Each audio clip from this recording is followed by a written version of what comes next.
大家好，今天打算来聊一聊在澳洲和新西兰生活的一些区别。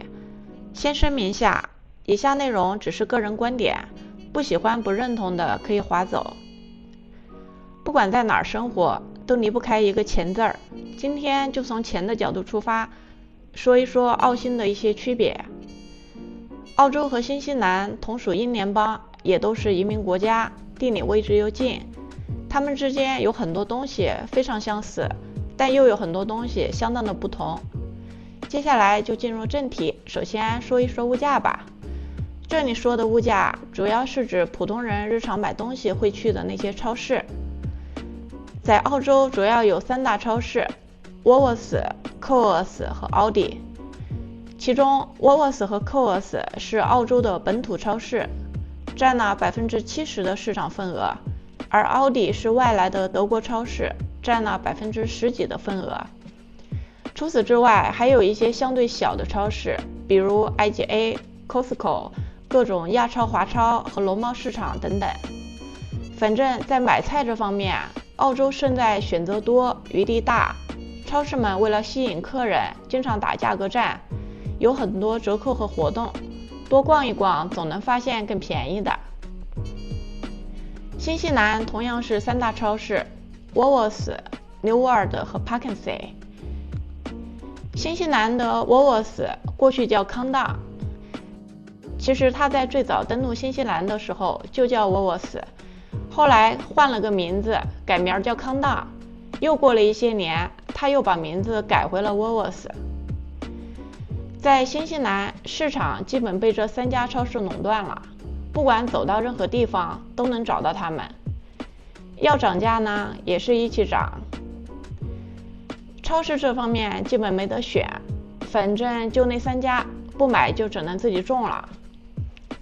整体来说，澳洲大概会比新西兰便宜个20%左右。造成这个差价的原因可能有这么几个。第一是 GST 税，澳洲的生鲜蔬菜水果没有15%的 GST 税，而新西兰是有的，所以澳洲的价格可以卖得更低一点。第二，通胀程度和加息周期不一样，新西兰通货膨胀的涨幅和持续时间都比澳洲更高。纽币最近又在贬值了，今年2月1000纽元还能换到939澳元，现在1000纽元只能换到899澳元了。第三是物流费用，新西兰是个岛，体量比较小，很多东西本地是不能自己生产的，再加上位置比较偏，大部分东西都是从外面运进来，物流费用高。许多澳洲人去新西兰旅游都被奥克兰和皇后镇的物价给震惊到，看什么都嫌贵。再说一下最低工资和加班费。澳洲的最低时薪从今年7月起涨到了每个小时24.1澳元，新西兰的最低时薪是23.15纽元。在澳洲，加班费是晚上6点以后1.25倍，周六1.5倍，周日2倍。按理说，澳洲的工资和加班费都比新西兰高，人工费高，物价应该更高，但实际上又不是。刚想到一个生姜梗，顺便说一下吧。在冬天，澳洲和新西兰的新鲜生姜都不便宜，几十刀1公斤很常见。但是呢，超市里瓶装的姜末几刀1瓶，只要不拿生姜当饭吃，烧个菜姜末也够用了。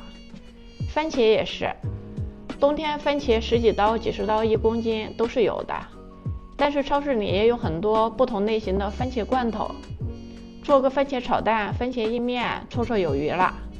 到了夏天，番茄又变成几刀1大袋了。有一些蔬菜它的季节性很强，在不同季节的差价非常大。再说一下水电网这几项硬性支出，在不同地区、不同季节以及不同公司的计划都会有所不同，就说一下我们自己的体会吧。先说一下电，我们现在在墨尔本，夏天电费70-80，冬天120，比在奥克兰的时候便宜不少。澳洲大部分城市都比较暖和，新西兰最暖和的奥克兰都比墨尔本冷，和塔斯马尼亚岛差不多。冬天需要开暖气或者是空调，尤其是 house。当然扛得住冻的话也可以不开。澳洲除了墨尔本，大部分不需要暖气。昆州和珀斯装个太阳能，电费花的更少。水费方面，澳洲有水费，而新西兰除了奥克兰以外都不用交水费。不过这部分费用实际上包含在了地税里面，就不用额外交了。网费方面，新西兰 Skinny 每个月80纽元，澳洲 Telstra 每个月100澳元。网速方面感觉差不多， Skinny 有一阵儿经常掉线， Telstra 有时候会变慢，总体的感觉是差不多。另外，澳洲有一些公寓是包水和天然气的。说到租房，澳洲租房比新西兰更加的复杂一些。在新西兰租房，洋人的房子一般是通过吹密发布的，在澳洲租房一般是用 real estate。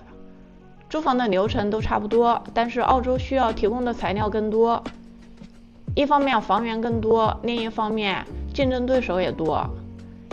疫情期间外面进不来人，墨尔本 CBD 的公寓一路暴跌，500就能租到漂亮的2卧公寓，而现在一年涌入几十万人，租金立刻就回到了解放前。我们看的第一套房子，当时有几十人排队在等着看房，电梯走了几趟，下面还有人在等着。再说一下公交系统，澳洲的公交系统那是比新西兰方便得多。比如说墨尔本有地铁、电车和巴士。费用方面，如果住在 CBD， 免费电车能全部覆盖，交通费这块可以省了。如果住在城外，每天往返 CBD， 可以考虑买月卡或者是年卡，平均下来每天$6左右。总而言之，公交的开支方面，澳新都是每个月100-200，区别不大，只不过澳洲的公交系统覆盖面更广，更方便。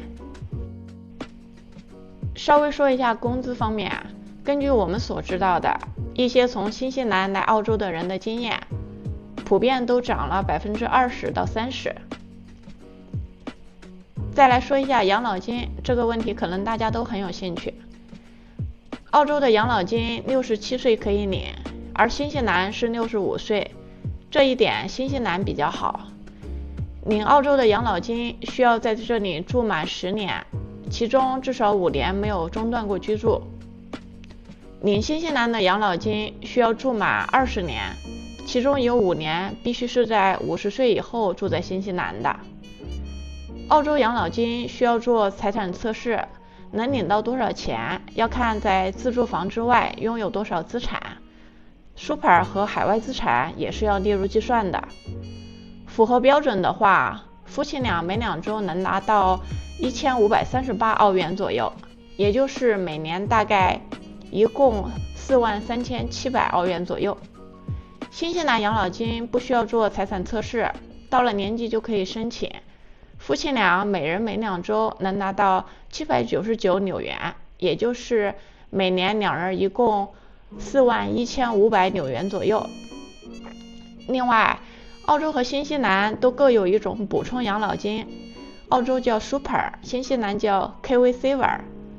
澳洲的 Super 是11%，一般是由雇主出钱，这笔钱会进入个人的 Super 账户。新西兰的 KiwiSaver 是个人和雇主各出3%，一共是6%，这笔钱会进入 KiwiSaver 账户。Super 和 KiwiSaver 都是到了退休的年纪一次性领取。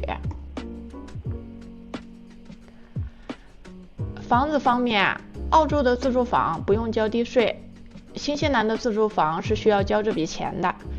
另外，澳洲的部分州，比如说维州，炒房的成本很高，有印花税、资本利得税以及将要出台的空置税等等一系列对炒房不怎么友好的政策。从这角度看的话，新西兰炒房的成本比澳洲低不少。